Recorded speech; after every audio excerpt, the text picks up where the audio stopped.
Hello and welcome to my frozen garden. If you clicked on this video, today I'm going to be going through rapid fire in my garden and showing you the things that look best right now. Evergreen, perennials, and shrubs, most of them fall into the part sun type category, and many of them are bloomers because let's face it, don't we all love flowers? If you're new here, I garden in Atlanta, Georgia, and share all of the garden tips and tricks here on YouTube and across other social media channels so that more people can get out there and garden because it's really the best hobby in the whole wide world. And yes, I know I'm biased. If you're not new here, I know it's been a minute since I made a longer form YouTube video, but as the weather warms up, you'll see more and more content coming out from me.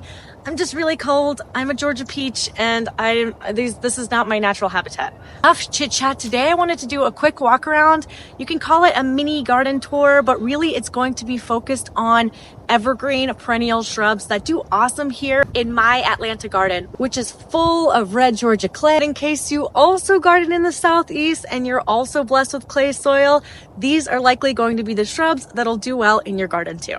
If you garden in the Southeast and you're not planting azaleas, honestly, what are you planting? Encore azaleas are an absolute staple in so many Southern gardens because they just work well here. They like the acidic soil, they tolerate clay, they don't really demand much. I prune them every once in a while.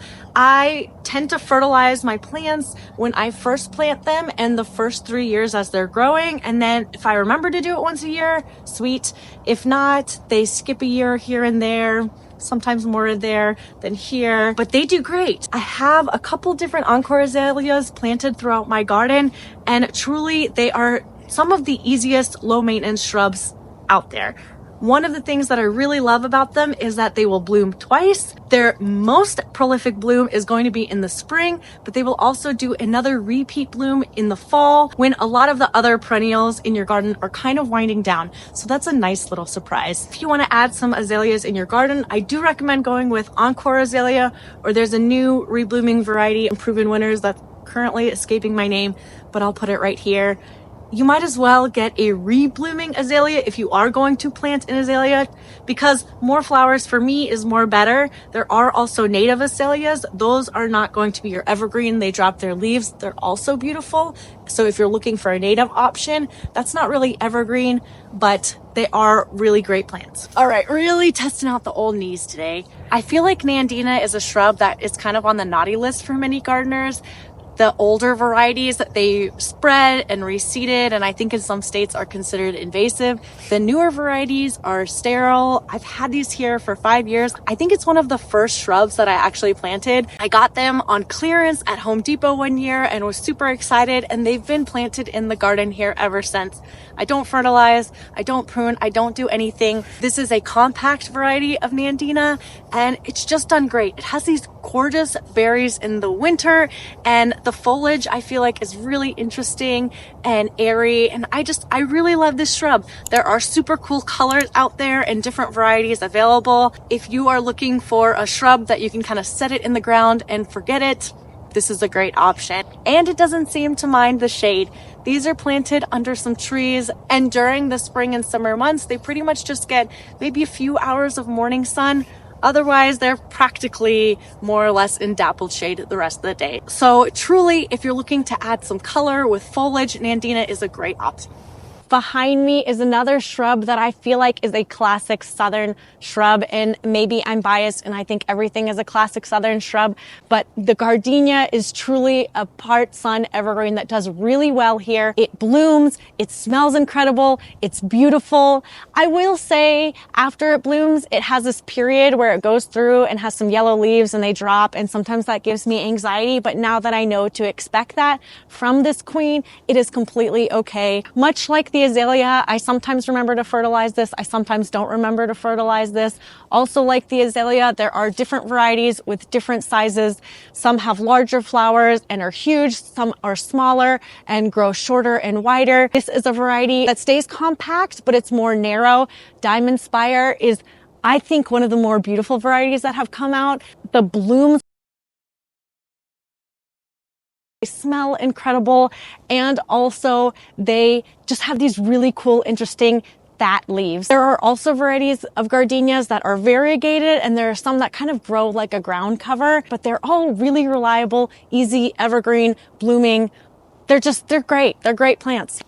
Behind me is another southern garden belle. This is a camellia. There are camellias that obviously grow giant like this, and I think would make the most beautiful hedge plant. In fact, if you have a part sun area that you're trying to screen out some view, planting a hedge of camellias would be absolutely beautiful. Who wouldn't love an incredible hedge of these big glossy green leaves and these beautiful blooms? Depending on the variety, there are some that bloom kind of more in that fall, October time frame.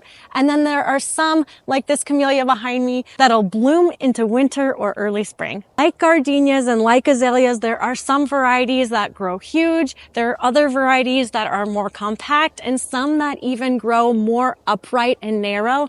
Behind me is autumn rocket camellia. This camellia is a fall bloomer. It has beautiful white blooms, and I love this narrow upright evergreen. It's a perfect shrub to add if you garden in a smaller space, because you can still cram in all the other fun plants that you want to cram in, and it gives this great upright height. Camellias prefer part sun, and there's so many different varieties. Varieties that bloom yellow, varieties that are so multi-petaled they almost look like a small peony, varieties that are pink, dark pink, light pink, red, or red with yellow centers, all kinds of varieties. If you live in the metro Atlanta area and want to see a bunch of varieties all in one nursery, Growers Outlet carries an incredible selection of camellias at really great prices. And actually, it was on a trip to Growers Outlet that I realized there were so many different varieties of camellias, and there really is a camellia for every yard.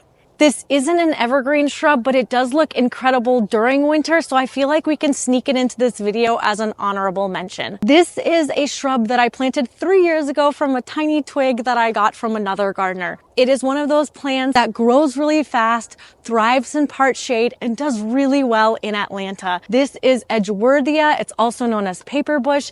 It's absolutely beautiful. If you don't prune it and let it grow, it will grow into an epically huge, almost tree-sized shrub. But I prune it back and it doesn't miss a beat. It's covered in buds that bloom in early spring, basically right as your daffodils are starting to bud up and you're getting excited for spring. Edgeworthia is going to be blooming. It smells incredible, and it's definitely one of those plants that if you have it planted in your front yard, it would stop traffic. It's a really beautiful plant in wintertime. This plant is only sold during the wintertime because in the spring and summer months, it just kind of looks like a broad-leafed azalea. There's nothing terribly special about this plant during the spring and summer months, so it's only for sale in your garden centers in the next few months. Definitely keep your eyes peeled or ask for your garden centers to carry Edgeworthia this time of the year.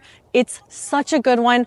Not an evergreen, but I had to sneak it in. I'm adding in this shrub as an honorable mention because it is a part shade evergreen, but it is not an easy shrub and it can be finicky. What I mean by finicky is I can take a gardenia or a camellia, I can move it from one spot to another and it doesn't mind, it doesn't miss a beat. Maybe for 1 year it's not growing as strong, but it's not gonna like meh and die on you. Daphne, once you plant it, you don't move it, you don't touch it, you don't look at it, you don't do anything to it. It just exists and it stays. It's evergreen, it's stunning, it has beautiful blooms in the spring about the time when that Edgeworthia is blooming, and it also smells so good. It is a very fragrant bloomer, and if you love fragrance in your garden, you're going to love it. But also, if it dies on you, please don't blame me. It's just kind of a finicky shrub, but it is a great shrub. So I'm adding it to the list as an honorable mention. Maybe not super reliable, definitely low maintenance because you don't want to do anything to it when you plant it, but it is a really great part sun evergreen that also gives you some really fragrant, amazing blooms. Moving on to perennials, I can't walk past these ferns without talking about them. They're evergreen, they require no maintenance, they're absolutely gorgeous. In the springtime, they emerge with almost cinnamony colored ferns. They are called autumn brilliance. If you're looking to add some perennials that are large and in charge and will stay evergreen for you, definitely check out autumn brilliance fern. They are absolute rock stars in my garden and I think look pretty good. This planter was one that I actually planted in the spring, and my goal was to have a lazy planter that looked beautiful all year round. and boy did it deliver. The next two perennials that I wanted to talk to you about that have really great winter interest and do perfect in part sun are Carex everillo and Heuchera. Both of them in Atlanta are evergreen. They look really beautiful and they are awesome pops of color to your part shade garden. If you've planted Heuchera before and it's died on you, I want to suggest a couple of varieties that I feel like are a little bit stronger and can withstand the heat and humidity in Atlanta. Planted in this planter and throughout the landscape is Primo Wild Rose Heuchera. The Proven Winners Primo line is supposed to be more heat resistant and humidity resistant, and overall a better Heuchera for southern gardeners like us. I found that to be pretty true. I have lost 2 of the 8 plants that I've planted in the landscape, none in container, but other varieties of Heuchera that I've planted, I lose like 3 out of 4. So overall, a really strong grower. There's one more variety of Heuchera that is really strong and I haven't lost any of them, but you don't get this beautiful purple color. I would say if you're looking for a purple Heuchera, Primo Wild Rose is a good one to try. This is Caramel Heuchera. This super strong grower, it grows huge, is large and in charge.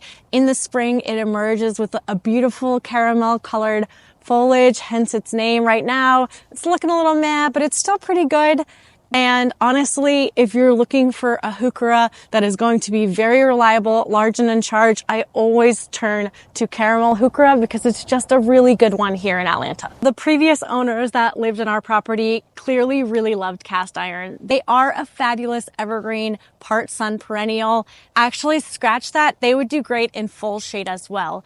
They just exist. There are some different varieties. There are some that have some really cool speckled variegation. This is just the plain old cast iron. And the only thing to really know about cast iron is that if it does get scorched, it turns brown at the tips and it pretty much just has to be removed. So if you don't get these in the right spot and you constantly have leaf scorching, that's not super pretty. But if you put these in shade, they will just be there year round, green, beautiful, super reliable perennial. I want to wrap this up by saying thank you so much for watching. I hope this is helpful as you're looking around your landscape and maybe trying to find some different evergreen plants that you can add to your part sun garden. These are some of the shrubs and perennials that have worked best for me. I've definitely killed my fair share of plants, so hopefully this gives you the confidence to get out there and plant up your part shade areas so you're looking at a little bit greener of a garden next year.